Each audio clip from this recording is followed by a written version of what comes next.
my name is Wayne. You are here on the Driver's Seat Review, here to watch a review for the film that, guess what, everyone's given a review for so far.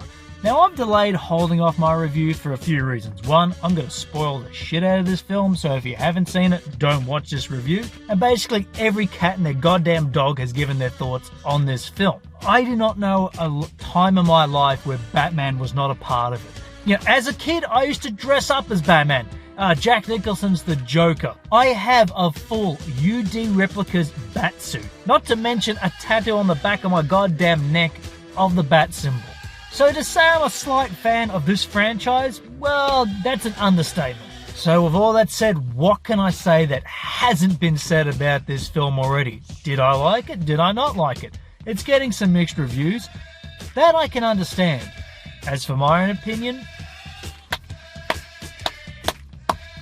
fucking amazing. I can't speak any more highly of this film. But look, with that said, I get why some people aren't loving it as much as others. Because I think a lot of people are going in expecting the Joker, and you're really not getting that until really the last 10, 15 minutes. I mean, this is the story of Arthur Fleck, not the Joker. And you know, Phoenix in the role of Fleck and the Joker, that man already has the Oscar in the bag. I tell you, if he does not get the Oscar for this, there's something wrong. Unless there's a better performance that comes out of nowhere, and I tell you what, it's going to have to be bloody amazing to beat that. And that's not taking away anything from Todd Phillips, a man who I hate the Hangover films. And I tell you what,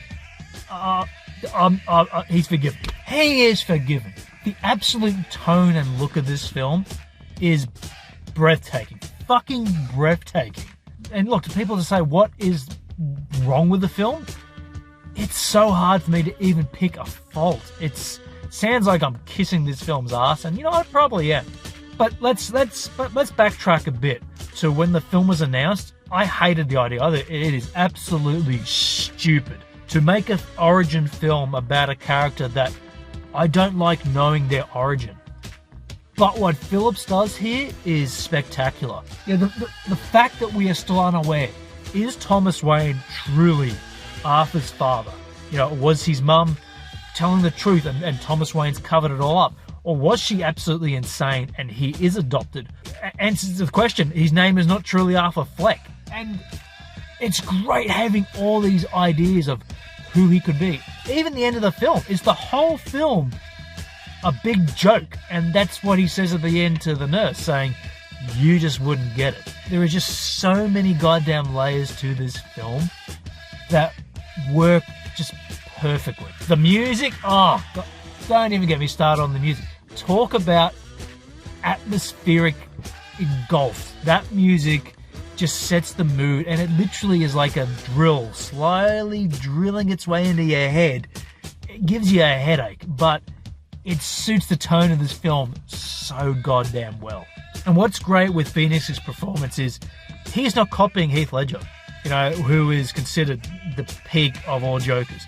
He's not copying Jack Nicholson. He's not copying Mark Hamill, Cesar Romero. Fucking wouldn't even want to copy Jared Leto. No offense.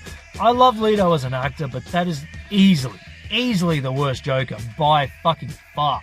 But what Phoenix does here is literally plays the role of Arthur Fleck, who descends slowly into madness and becomes the Joker. And it's not the Joker we've seen before.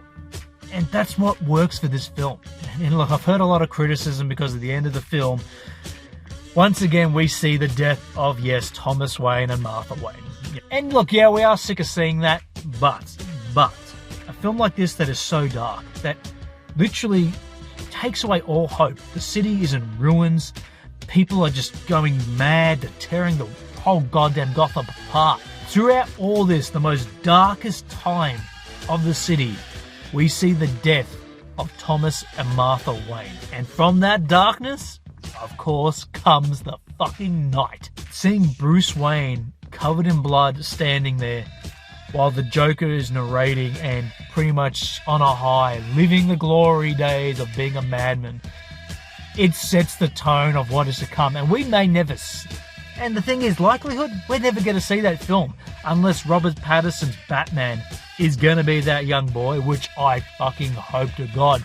Because to see Phoenix versus Patterson in Batman, the new Matt Reeves, who I worship as a director, I love his Planet of the Apes films, I would bang my head on the steering wheel 500 times if that was going to be announced. I would be that happy to see it. And the thing is, I know a lot of people out there are saying, well, you're a Batman fan, of course you're going to be biased towards this film.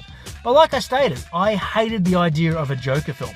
We didn't need to see a solo film at all. The fact that we had bloody Todd Phillips of a franchise I despise directing this and co-writing it, everything in this film was against it. The fact that Leto failed to do anything anywhere near as close to what Heath Ledger did. Now we're going to get Joaquin Phoenix, a man who's a great actor in his own right. But how dare he try and even attempt to follow up Heath Ledger? That he is so good in this film that not for 1 second did I even compare both Jokers. It is truly breathtaking. And look, as a rating, I'm going to do what the film does. I'm going to let you decide for yourself. And look, should everyone see the film? No, definitely not. This is not made for kids, but I don't know how many people would cope with the real psychological downfall into madness, portrayed so fucking amazingly by a staircase. You know, the start and the middle of the film, we see Arthur walking up these stairs, slumping down his shoulders, his head just miserable, walking his way up these stairs. At the end, we see him dancing down these stairs, loving life, enjoying it fully as the Joker. And it's just, it's a symbolism of the fall into madness. And it's, you know, God, honestly, I'm lost for words of how much I truly did love this film. And I wasn't expecting to.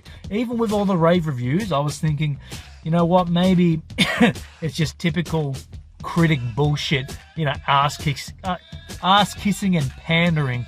So, with that said, people, this has been The Joker on Driver's Seat Review. My name has been Wayne. Be sure, if you like this video, to give us a thumbs up, a like, maybe a share, maybe even a subscribe if you enjoy content like this. And I'll be sure to see you next time, only on the OBN Network.